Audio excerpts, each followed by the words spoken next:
ॐ सहना भवतु सहनौ भुनक्तु सह वीर्यङ्करवावहै तेजस्विनावधीतमस्तु मा विद्विषावहै। ॐ शान्ति शान्ति শান্তি। নমস্কার। আচ্ছা বলুন তো, আমেরিকা বড়লোক কি করে হলো? অদ্ভুত প্রশ্ন, তাই না? একটা দেশ বড়লোক কিভাবে হয়?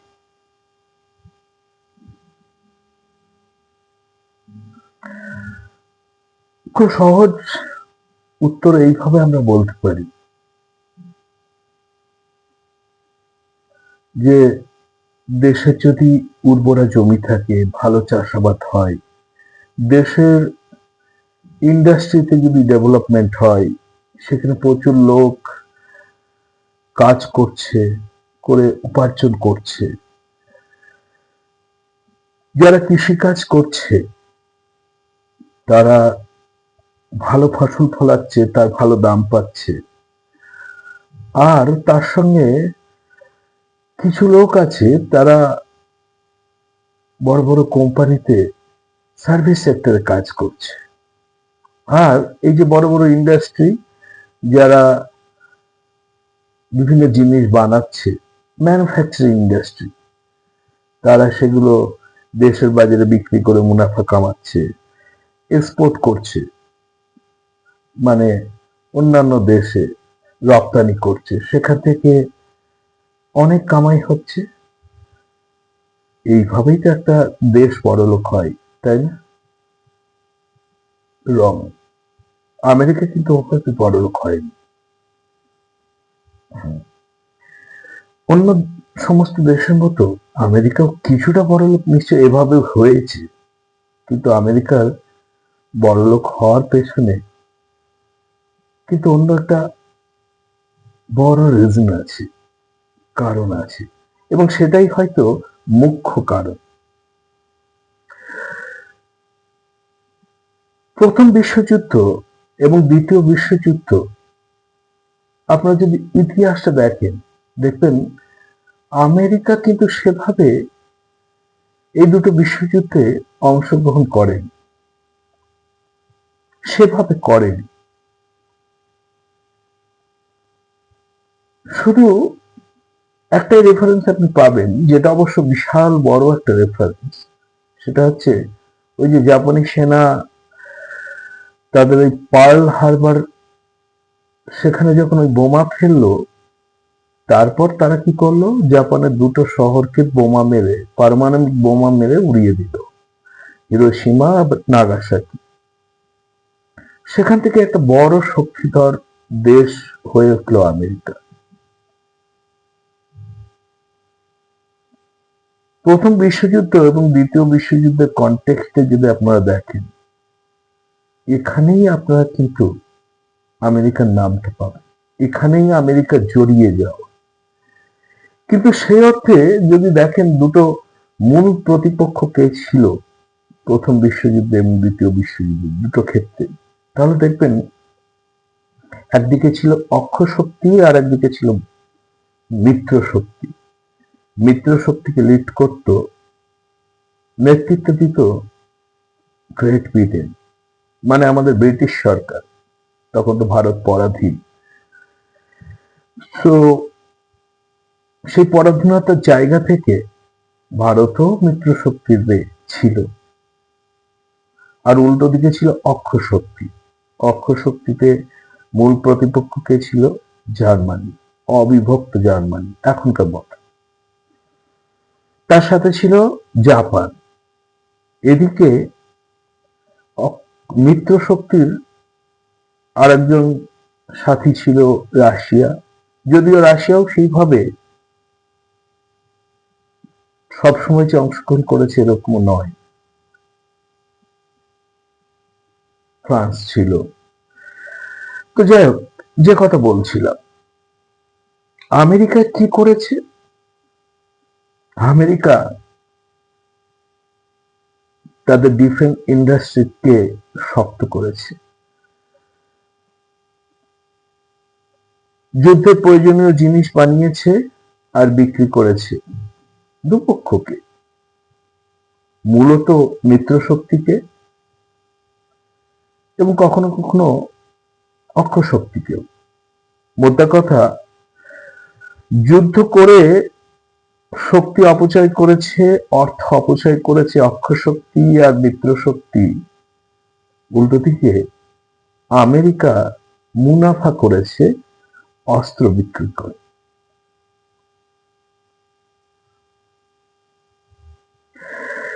দ্বিতীয় বিশ্বযুদ্ধ শেষ হয়ে যাওয়ার পর অবশ্যই মিত্র শক্তি জয়লাভ করল।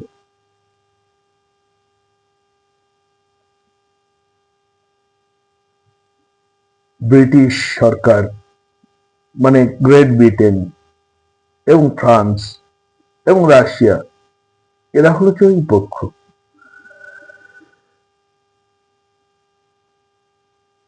কারা হারলো? Germany, Japan.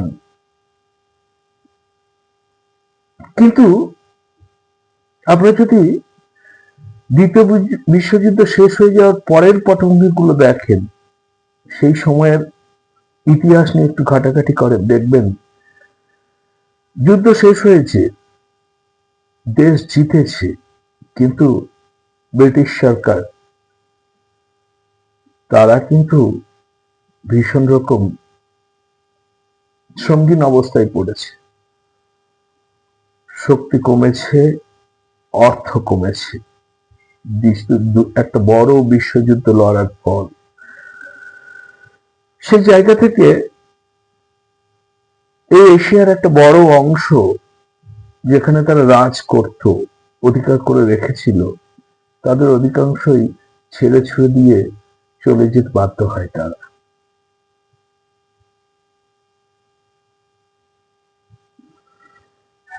পাউন্ডের দাম কমতে থাকে, উল্টো দিকে ডলার ঊর্ধ্বমুখী হতে থাকে।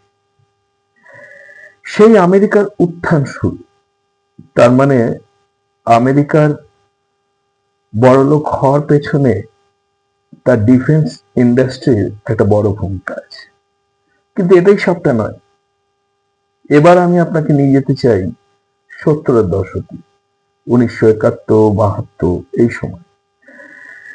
দেখুন, আমাদের দেশে বা যে কোনো দেশে এই যে টাকা ছাপানো হয়, মানে কারেন্সি, আমাদের দেশে যেমন টাকা বলি বা রুপিয়া, অন্যান্য দেশেও যেমন জাপান, আমেরিকাতে সেটা ডলার, ইংল্যান্ডে সেটা পাউন্ড, এগুলো ছাপাতে হয়। এবার ইচ্ছে মতো ছাপানো যায় না। এই ছাপানোর পেছনে একটা রুল আছে, একটা স্ট্যান্ডার্ড আছে। আগে এটাকে বলা হতো গোল্ড স্ট্যান্ডার্ড। মানে একটা দেশের গভর্নমেন্টের হাতে যত সোনা আছে তার একটা প্রপোর্শন টাকা ছাপানো চায়। ধরা যাক প্রপোর্শনটা হচ্ছে 20%, and I am just assuming, আমি একটা উদাহরণ নিচ্ছি মাত্র। ধরা যাক স্ট্যান্ডার্ডটা হচ্ছে এরকম যে যত সোনা আছে তার 20% আমরা টাকা ছাপাতে পারি। তো ধরা যাক ভারতবর্ষে যত সোনা আছে তার আনুমানিক হিসেব হলো, ধরা যাক 1000 কোটি টাকা, তার 20% আমরা টাকা ছাপাতে পারি। ওকে, তার মানে আমরা 20 লক্ষ টাকার নোট ছাপাতে পারি। এই হচ্ছে নিয়ম। তো এই যে গোল্ড স্ট্যান্ডার্ড, এটা একটা ইন্টারন্যাশনাল স্ট্যান্ডার্ড ছিল এবং সমস্ত দেশই কিন্তু সেটাকে ফলো করত তাদের নিজস্ব কারেন্সি ছাপানোর পেছনে। এই জন্য এটাকে বলা হতো গোল্ড স্ট্যান্ডার্ড। মানে নিজস্ব কারেন্সি সিস্টেমকে বলা হতো গোল্ড স্ট্যান্ডার্ড কারেন্সি সিস্টেম। 1971 সালে গিয়ে, তখন আমেরিকার প্রেসিডেন্ট হচ্ছে নিক্সন। প্রেসিডেন্ট নিক্সন একটা মজার কাজ করলো। সেই সময় ইন্ডাস্ট্রিয়াল গ্রোথ ভীষণ বেড়েছে, সমস্ত দেশেরই ডিজেল পেট্রোল এগুলোর প্রয়োজন পড়ছে ভীষণ, মানে তেলের প্রয়োজন পড়ছে ভীষণ। এবং গালফ কান্ট্রিগুলো মানে পশ্চিম এশিয়ার দেশগুলো, সৌদি আরব, ইউনাইটেড আরব আমিরশাহী, কাতার, ইরান, ইরাক, এই সমস্ত দেশগুলো, এদের একটা সংস্থা ছিল ওপেক, যেটা এখনো আছে। এবং এরাই সেই সময় গোটা বিশ্বে যত তেল উৎপাদন হতো তার একটা 70-75% তারা উৎপাদন করতো। যদিও এখন পরিমাণটা কমেছে, এখন রাশিয়া বা অন্যান্য অনেক দেশ, ভেনেজুয়েলা, এরাও অনেকখানি উৎপাদন করে। তো সেই সময় এই পশ্চিম এশিয়ার কান্ট্রিগুলো, দেশগুলো উৎপাদন করত প্রায় 80% তেল। তো আমেরিকার প্রেসিডেন্ট নিক্সন সেই সময় এদের সঙ্গে এই ওপেক কান্ট্রিগুলোর সাথে একটা বৈঠক করলো এবং বৈঠক করে একটা অদ্ভুত প্রস্তাব দিল। প্রস্তাবটা হচ্ছে এরকম যে তোমরা যে তেল উৎপাদন করবে সেই তেল তোমরা যখন বেচবে তোমরা ডলারে, আর কিছু করতে হবে না তোমাদের। মানে যে কান্ট্রি তোমাদের থেকে তেল কিনতে চাইবে তোমরা বলবে ওকে আমরা তেল তোমাকে বিক্রি করব, কিন্তু তেল বিক্রির বিনিময়ে তোমরা আমাদের ডলারে পেমেন্ট করবে। আর আমেরিকা তার বিনিময়ে এই পশ্চিম এশিয়ার দেশগুলোকে কি দেবে, সেটা হচ্ছে সুরক্ষা দেবে। মানে বাইরের কোনো দেশ যদি এই দেশগুলোকে আক্রমণ করে, আমেরিকা তাহলে তাদের প্রতিরোধ করবে। মানে এই দেশগুলোর ডিফেন্স দেখবে আমেরিকা। সমস্ত দেশগুলো এরা বিভিন্ন বেস দিতে শুরু করলো আমেরিকাকে। আমেরিকা সেখানে তাদের সৈন্য জাহাজ এগুলো রাখতে শুরু করলো। আর এই সমস্ত দেশগুলো ডলারে বিক্রি করতে শুরু করলো তাদের তেল। আর ডলার সম্পূর্ণভাবে হয়ে গেল একটা ফিয়াট কারেন্সি। ফিয়াট কারেন্সি মানে কি? এই যে আমি আগে ব্যাখ্যা করেছিলাম যে প্রত্যেকটা দেশের কারেন্সি গোল্ড স্ট্যান্ডার্ড মেনটেন করত। আমেরিকা এই চুক্তিটা করার পরে বলল আজকে থেকে আমি গোল্ড স্ট্যান্ডার্ড মানি না, আমি যত ইচ্ছা যখন ইচ্ছা ডলার ছাপাবো, এবং আমি কত কি ডলার ছাপাবো না ছাপাবো সেটা ডিপেন্ড করবে এই যে আমি ওপেক দেশগুলোর সঙ্গে চুক্তি করেছি, এরা তেল বিক্রি করবে ডলারে। তো এই দেশগুলো যদি তেল ডলারে বিক্রি করে তাহলে যারা কিনবে তেল এই দেশগুলো থেকে তাদের তো ডলার দরকার। তো তারা ডলার কোথা থেকে পাবে? তাদের ডলার নিতে হবে আমাদের থেকে। সেই জন্য যখনই যে দেশের যতখানি ডলার প্রয়োজন হবে আমরা সাপ্লাই দেব, আমরা তখনই ছাপাবো ডলার, ছাপিয়ে দেব।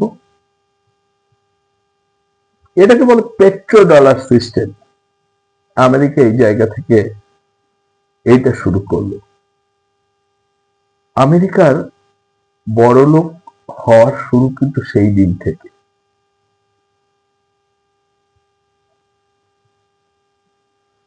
আমি জানি না আপনারা কতখানি কি বুঝলেন। যদি এর বিস্তারিত জানতে চান, আরো ভালোভাবে বুঝতে চান, সেটাও আর একটা এপিসোডে আমরা নিশ্চয় করতে পারি। প্রয়োজন হলে প্রেজেন্টেশন দিয়ে বোঝাতে পারি বা হোয়াইট বোর্ডের মাধ্যমে আরো সম্পূর্ণভাবে ব্যাখ্যা করতে পারি। আমার ক্ষুদ্র প্রয়াসে খুব সামান্যভাবে আমি আপনাদের এই জিনিসটা ব্যাখ্যা করলাম। তার কারণ হচ্ছে সেই যে 1971 সাল থেকে ডলারাইজেশন শুরু হলো, তার প্রভাবটা কিভাবে গোটা বিশ্বের উপর পড়লো, কিভাবে আমেরিকা সুপার পাওয়ার হয়ে গেল, সেটাই পরবর্তী একটা এপিসোডে আমি ব্যাখ্যা করব। এবং তার পরের এপিসোডে ব্যাখ্যা করব আজ থেকে 5 বছর আগে থেকে যে উল্টো স্রোতটা তৈরি হয়েছে, সেটাও মানে ডি ডলারাইজেশন। সেটা কিন্তু শুরু হয়ে গেছে 2021-এ। তার ফলে কি কি চেঞ্জ হচ্ছে গোটা বিশ্বে, আমাদের দেশে, আমাদের রাজ্যেও, সেটাও আমি আপনাদের ব্যাখ্যা করব। আমার ভিডিও ভালো লাগলে লাইক করুন, সাবস্ক্রাইব করুন। নমস্কার, ভালো থাকবেন।